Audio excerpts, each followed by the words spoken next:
which he meant, of course, that we have a professional army and drones.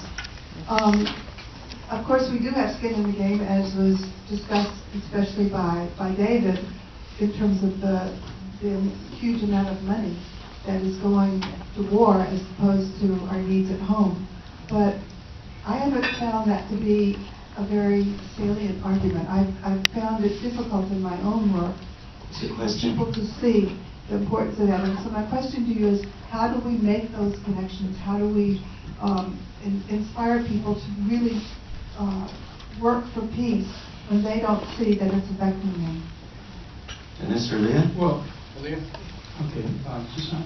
Yeah. Well, first of all, I've read Basich's writings, and he's a pretty good writer, pretty good level of analysis. But you can look at the Friends Committee, which over the generations has done a great job in delineating what money could be used for, other than the war machine.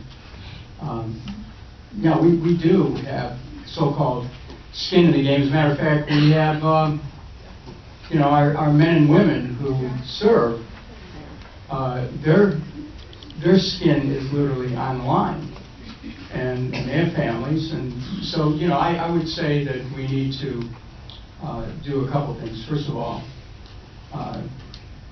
to insist that we stop abusing the men and women of our armed services by sending them off to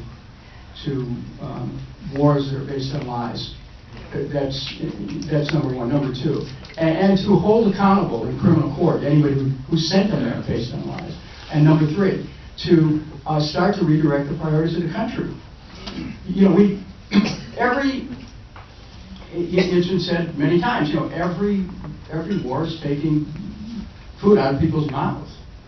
And we're building these weapons that are neither needed nor should they ever be used. And this is a call for redirected priorities. David, you were talking about that earlier. I would just add that the misguided notion that we should have a draft because then there would be a bigger peace movement is not borne out by history. And to have a big peace movement that can stop a war once 6 million human beings have died, which has not happened anything close since the elimination of the draft. Gets it exactly wrong. Let's not add women to the selective service. Let's stop discriminating against them by not forcing them to sign up for mass murder. No, let's have free college. That's a hell of a stand for equal rights, isn't it? Let's have free college and then see how many people walk into recruiting stations. That's right. There's one over here. Hi. Can you hear me? No. Push the button up towards the mic. Can you hear me? Yes. Yeah, okay.